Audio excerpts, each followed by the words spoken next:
Olá, esse é o Expresso Sindimepa, um podcast do Sindicato dos Médicos do Pará, sobre atualidades e informações. Siga nosso perfil na sua plataforma preferida e acompanhe todos os episódios. Estamos de volta para o quarto episódio do Expresso Sindimepa, esse podcast do Sindicato dos Médicos do Pará. Estamos recebendo aqui o Dr. Mário Machado, psiquiatra, que está esclarecendo uma série de assuntos do dia que preocupa todos nós da classe médica e a sociedade como um todo. Mário, obrigado por retornar conosco. Eu que agradeço.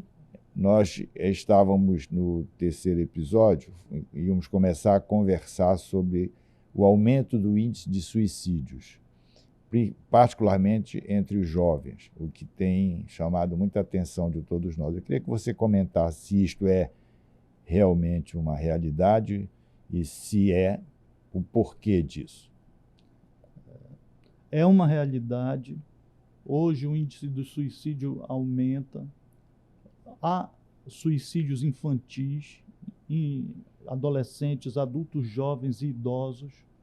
Eventualmente o de infância e idosos é menor, mas eles acontecem com uma certa frequência. Mas aquilo que a gente estava conversando agora, as pessoas terem um pouco de tangencialidade existencial em relação ao sentido da vida. Uma pessoa exposta a um grande nível de ansiedade, o conceito de vida dela é sofrimento.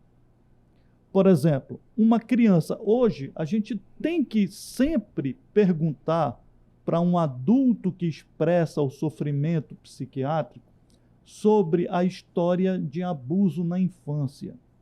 Seja abuso físico, abuso sexual, abuso moral. Então, o que acontece quando uma pessoa se expõe a situações de muito sofrimento e angústia na infância e adolescência? Há um polimorfismo dos receptores de cortisol no hipocampo, ou seja, essa pessoa responde muito ao hormônio do estresse. Uma pequena quantidade de cortisol produzido pelas glândulas suprarrenais vai cair na corrente sanguínea e, ao chegar no hipocampo, vai enxurrar o hipocampo. E isso vai aumentar muito o nível de ansiedade dessa pessoa. E essas pessoas tendem a crescer com uma possibilidade absurda de viver qualquer um ou até vários desses quadros de ansiedade que falamos anteriormente. Então, o que acontece? Isso compromete muito a qualidade de vida, a percepção de vida e a ideia de que o futuro serve para me trazer mais sofrimento. O futuro não é um momento de eu construir, de eu realizar, de eu me fazer aquilo que eu quero ser. Mas o futuro acaba sendo uma possibilidade de que a minha vida vai ser pior do que aquela que eu vivi até agora. Então, eu perco o sentido da vida, né?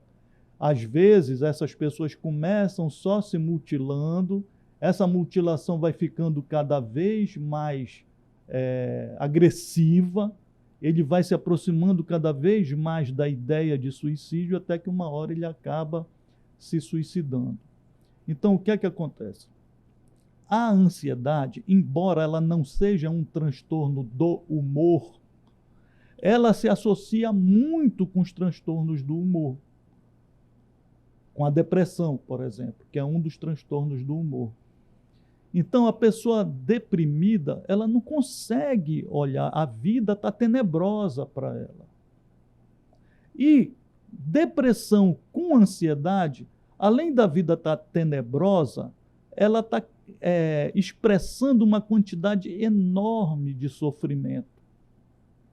Então, é como se a pessoa estivesse carregando um grande peso nas costas. Eu tenho a impressão de que esse peso, eu vou perder a força, ele vai cair na minha cabeça e vai me matar. Então, ao invés dela dizer, não, eu posso me fortalecer, se eu não consigo resolver esse problema, eu me fortaleço. É isso que a gente faz com a medicação, com a terapia, né? Para você se fortalecer e ir até o ponto onde você mesmo pode baixar essa pedra. Não. Então a pessoa, essa desgraça vai acontecer a qualquer momento, então eu posso resolver isso mais rápido para diminuir o sofrimento. Mário, aqui deixa eu fazer uma colocação. Existe hoje um certo receio dos parentes próximos em contrariar um filho, por exemplo, porque percebe que ele tem essa possibilidade, esse desequilíbrio emocional, já teve episódios de depressão. Não, eu não vou contrariá-lo, porque isso pode levá-lo a uma crise depressiva e tal. Por exemplo, se pegar um exemplo aqui qualquer, uma filha que optou por não ter filhos, já na fase adulta, por não ter filhos. E a vontade do pai e da mãe, dos avós, portanto, supostos avós, era ter, né, netos. E aí começa a cobrar. O filho e o neto, queria um netinho, quando vem ela começa a se aborrecer, etc. Daqui a pouco você diz assim, não, eu não vou falar mais nesse assunto, porque isso pode levá-la a um problema de saúde. Até que ponto isto é real? E eu vou mais além, porque aí, na esteira disso, a filha, no caso aqui, pode fazer uma besteira, um suicídio, estou aqui fantasiando, e aí você vai se sentir culpado, é porque eu estava cobrando. E aí vale para outras coisas, a questão sexual é outra, um filho homossexual, e que o pai e a mãe não aceitam. Não aceitam a opção, não é o filho. Mas aí, se você comenta isso, pode levar o filho a cometer um suicídio por não aceitação dos pais. Até que ponto os pais devem se sentir culpados por isso ou não? Ou é um equívoco, a culpa não é de pai e de mãe, por fazer uma crítica. Aquele filho que ia devia fazer uma faculdade e tal, no meio da faculdade, abandona a faculdade, não quer mais fazer faculdade, isso, entre aspas, decepciona os pais, e aí cobrança, e o filho, mas eu não quero mais estudar, eu quero ser comerciante, quero ser vendedor, uma outra profissão qualquer. E isso pode parecer para o filho que é uma grande decepção para os pais, porque de vez em quando eles comentam isso e tal. Isso pode ser um gatilho para que ele cometa algum ato mais radical, etc. Até que ponto os pais realmente foram culpados ou responsáveis por estimular pela crítica uma atitude radical como esta, um suicídio, etc. Porque isso é uma coisa que gira na cabeça de muita gente hoje, assim, eu não posso fazer, não posso falar, não posso criticar, porque isso pode levá-lo a mergulhar num agravamento da sua depressão e tal. Comenta sobre eu acho isso. que isso é uma coisa que começa a ser construída na infância. Então, a gente não pode ser permissivo na infância, não pode ser permissivo na adolescência. É lógico que a gente tem que saber até onde a gente pode ir na vida de todo mundo. Mas eu sempre digo para os pais, eu digo, meu filho está deprimido, eu digo, haja como você age com seus filhos que não estão deprimidos. Agora, respeite. Por exemplo, a pessoa deprimida não vai ter o mesmo desempenho escolar que aquele que não é deprimido. Então, não exija isso dessa pessoa. Meu filho, você vai para a escola, você não está tendo concentração e tudo, não tem problema, você vai. Não estou exigindo que você tire 10 em todas as provas. Eu estou pedindo para você frequentar as aulas. Entendeu? Então, vamos negociar até que ponto essa pessoa tem condição de ir, até que ponto ela não tem. Então, quando a gente vai trazendo para a criança e o adolescente a necessidade dele passar por momentos de frustração e ele entender que vai passar por isso e que isso é uma coisa que vai passar, que vai terminar e que ele vai criar uma nova estratégia ou criar um novo objetivo, essa criança vai ter mais tolerância na idade adulta. Essa questão da cobrança, eu penso assim, tudo tem que ter um limite. Por exemplo, Você chegar com uma filha, pô, não quer ter filho, vou dizer, olha, minha filha, eu respeito você. Você não quer ter filho, mas eu quero deixar claro para você que isso é uma coisa que eu, como seu pai e o possível avô dos seus filhos, não estou feliz com isso. Eu amaria que você me desse um neto. Mas enquanto você estiver pensando assim, eu vou estar ao seu lado, continuo sendo seu pai, mas nós temos essa diferença. Nós temos esse ponto de vista ao contrário. Então, não é porque, por exemplo, tem pai que ele é renitente, né? Ah, tu não vai me dar um neto? Pô. Qualquer coisa, tá, pô, não me deste um neto. Entendeu? Ou seu aniversário, tá, minha filha, parabéns e tudo, olha, não esquece, pô, estou esperando. Quer dizer, aquela coisa que parece um massacre, sabe? Isso sai da esfera do respeito. Então, o importante é você deixar claro para aquela pessoa: meu objetivo é diferente do seu. Né? Agora, fazendo com que essa pessoa entenda que você pensa, tem essa expectativa, mas respeita. Exatamente, porque a impressão que se tem no dia a dia é que o pai, por ser mais velho, né, é o exemplo que a gente está dando aqui, tem que aceitar aquilo e achar natural. A opção, no caso, o exemplo aqui de uma mulher é procriar. É o natural da vida. E aí é o teu desejo. Não, mas como ela não quer, não é mais meu desejo.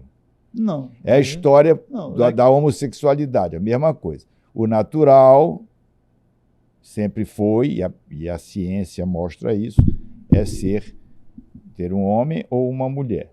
A homossexualidade é uma opção na vida adulta que o indivíduo, né, homem ou mulher, faz. E que tem que ser respeitado. Mas aí não quer dizer que você tenha que entender, mudar os teus conceitos, mudar a tua forma de ver e dizer, não, agora eu acho que ser homossexual, para mim, passou a ser natural.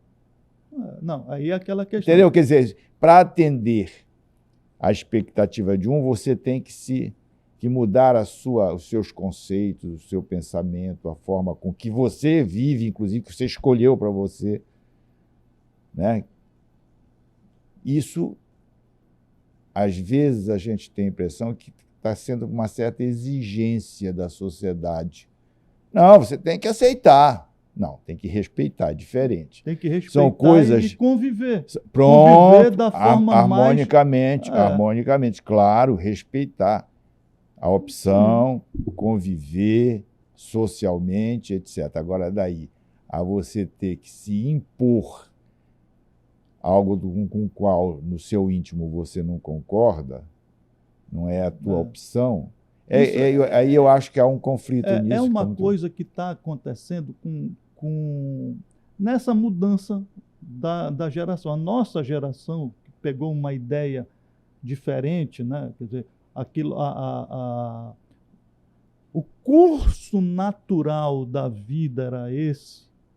Para sair desse curso é muito mais difícil para a gente do que aqueles que já estão começando a sua cabeça de pai e mãe agora. Porque, por exemplo, eles engravidou, eles já vão passar a considerar essa possibilidade. Entendeu? Querendo ou não, a coisa está tão massificada que ele vai passar a considerar. E se acontecer, ele vai sofrer menos. Na cabeça dele vai ser normal. Então, não isso é um processo ao longo da sociedade, né, do desenvolvimento social, que vai se tornando mais maleável. Agora, eu não posso chegar com uma pessoa de 70, 80 anos, uma pessoa na nossa idade que teve uma orientação, e dizer assim, você vai mudar para aceitar plenamente. Não. Eu parto do princípio que é assim, todos nós devemos dizer aquilo que nós queremos dizer, desde que não seja com uma palavra ofensiva, né? E desrespeitando o direito do outro. O eufemismo que a gente fala na língua portuguesa, né? Então, por exemplo, eu posso chegar com uma pessoa e dizer assim, Pô, mas tu tá muito feia, cara. Olha essa tua roupa, tu não tá combinando nada com nada, cara. Ah, vai trocar isso. Mas eu posso dizer, você podia estar muito mais bonita se você tivesse combinado melhor as cores, arrumado seu cabelo melhor, você ia ficar muito mais bonita.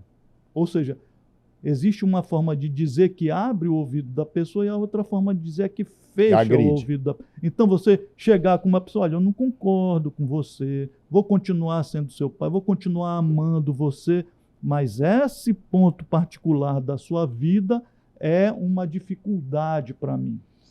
Mário, vamos agora falar um pouquinho sobre tratamentos modernos para essas patologias que nós conversamos aqui, a ansiedade particularmente e as suas variáveis.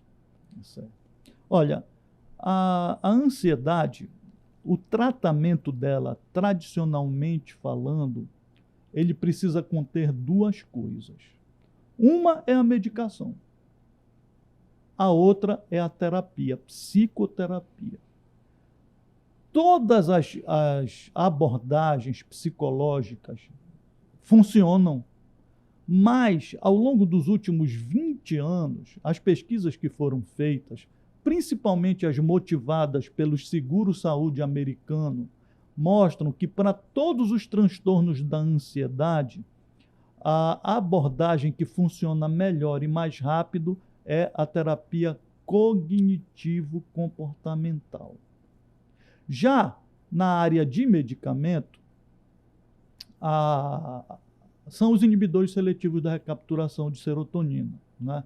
Então, por exemplo, a fluoxetina, a sertralina, escitalopram, paroxetina, fluvoxamina, todos esses são inibidores seletivos da recapturação de serotonina e que têm um efeito maravilhoso sobre esses quadros de ansiedade. Existe um antidepressivo tricíclico mais antigo, que é a clomipramina. Antigamente vendia com o nome de anafranil e hoje vende com o nome de clor, ou com clomipramina. É o que tem mais afinidade pelos receptores serotoninérgicos. Então, ele continua sendo o melhor para as piores situações de ansiedade possíveis. Aí as pessoas perguntam, pô, mas você está falando de antidepressivo, e os ansiolíticos? Né? E o Rivotril, e o Lexotan, e o diazepam? Os ansiolíticos, eles são paliativos. Eles aliviam a ansiedade, porque eles não mexem com serotonina, eles mexem com GABA, que é o maior tranquilizante do sistema nervoso central. Então, eles dão aquele alívio temporário. Você toma o Rivotril, você está numa crise de ansiedade, toma o Rivotril, a crise passa, você dorme. Mas quando você acorda, a sua ansiedade está do mesmo jeito, porque ele não mexeu na serotonina. Aquela área afetada da serotonina vai continuar funcionando do mesmo jeito. Não importa se você faz isso por um dia, uma semana, 10 anos. Então, se você ficar tomando o Rivotril por 10 anos, você vai ficar ansioso por 10 anos, porque ele não vai tratar. Tá? Então, é importante a gente entender que o errado está no nome, porque quem trata depressão e ansiedade são os antidepressivos. Os ansiolíticos não tratam nada, aliviam tudo, mas não tratam nada. E eles é que são que dão a dependência. Uma coisa importante que a gente sempre diz, olha, se você está tomando benzodiazepínico, não beba álcool. O pessoal não acredita, mas aqui e ali morre um por causa disso. Por quê? Os ansiolíticos, eles entram nos receptores de GABA. Os receptores de GABA, eles abrem os canais de cloro, que são o freio da célula. Então, se tem o GABA lá, todo mundo tem o GABA, o cloro entra. Mas se você tem GABA e álcool, o cloro vai entrar muito mais. Ou seja, você vai frear e puxar o freio de mão. E se for no neurônio que promove a respiração, aqui, por exemplo, no lobo occipital, né? Então, a pessoa pode ter uma parada respiratória e morrer.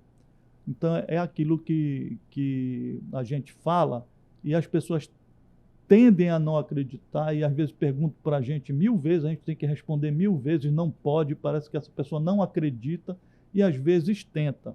Algumas pessoas sobrevivem, mas a gente não sabe até quando, se elas continuarem fazendo. Consumindo álcool, né? e tomando.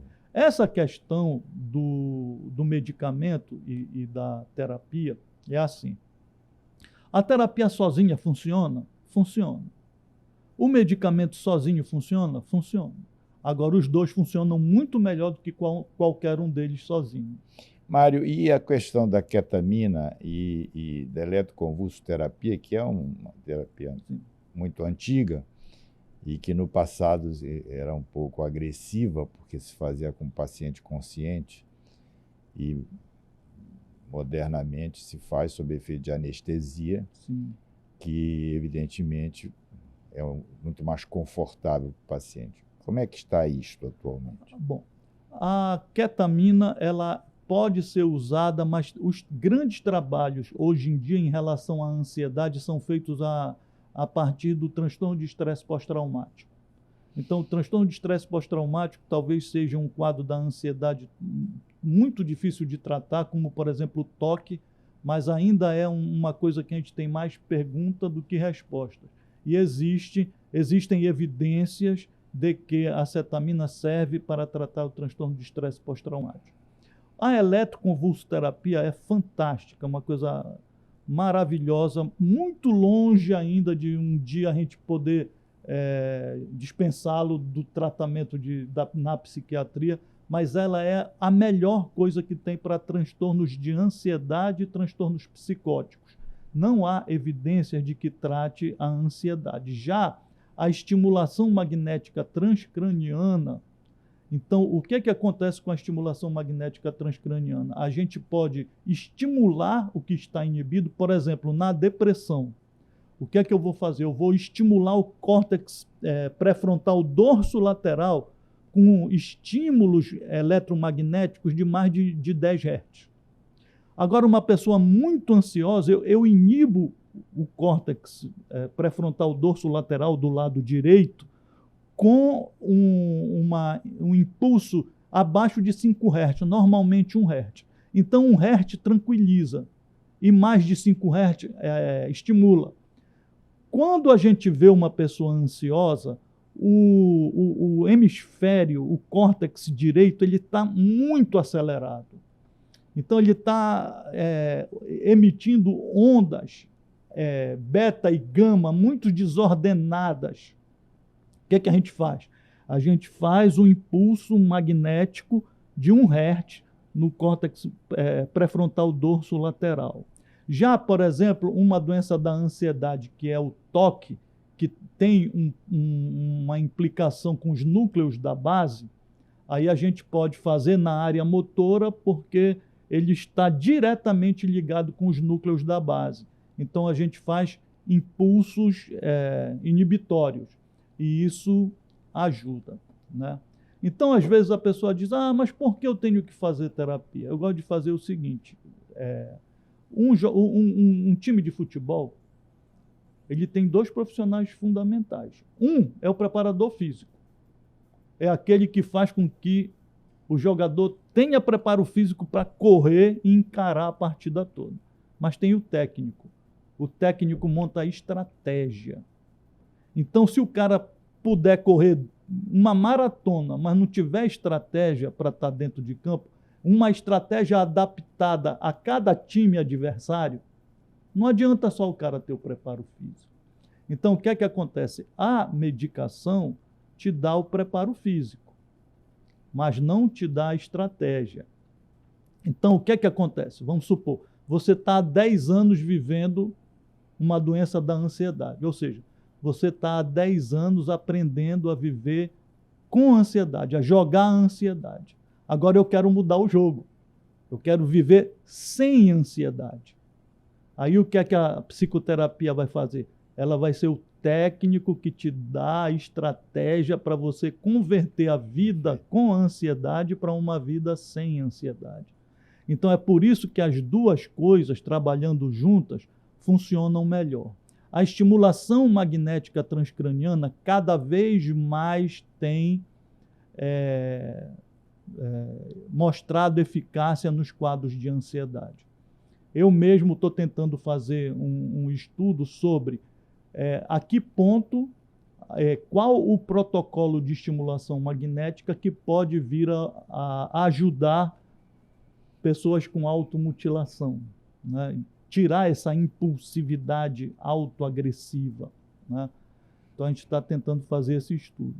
Mas assim, as perspectivas são sempre cada vez melhores. E não menos importante é você ajustar o seu ritmo de vida, ajustar o seu padrão de vida, né? Então, tenha lá suas férias, tenha os seus momentos de catarse do lado positivo, seja uma pessoa sociável, isso é muito importante, não só para a ansiedade, mas, por exemplo, para prevenir o Alzheimer, né? Então, a reserva cognitiva, tem muitas coisas que fazem a nossa reserva cognitiva para a gente não desenvolver uma demência. E a principal dessas é a interatividade, é estar perto de pessoas, é conviver com amigos, é se aproximar das pessoas da família, não é? É você exercitar a sua religião. Não é para você ser uma pessoa limitada, nem obsessiva, mas exerça, sinta um recurso sobrenatural, por exemplo, que seja da sua família, que você aprendeu, onde você se sinta bem, organize a sua alimentação, não é? Então, você tomar o cuidado em direcionar a sua vida para um objeto, uma situação, um ambiente pacífico e com muito menos conflitos do que você vive, vai ajudar muito a você resolver seu problema de ansiedade. Muito obrigado. E assim encerramos esse 4º episódio do Expresso Sindimepa, em que tivemos o prazer e a grande alegria de receber aqui conosco o Dr. Mário Machado, psiquiatra, que nos deu, nesses 4 episódios, aulas sobre psiquiatria, sobre as enfermidades do humor, do equilíbrio emocional que mais afeta as pessoas e, particularmente, os médicos e os profissionais ligados à saúde. Mário, eu quero agradecer muito em nome do Sindicato dos Médicos e no meu nome a sua presença conosco. Eu estou muito feliz de ter vindo aqui, me senti muito acolhido aqui, gostei muito do nosso bate-papo. Eu espero que isso ajude as pessoas a entenderem um pouco mais da ansiedade, a necessidade de se tratarem, sobretudo de se protegerem desse grande mal, e estou à disposição. Sempre que quiserem, estaremos aqui. Muito obrigado, Mário. Um abraço a todos que nos acompanharam nesses 4 episódios.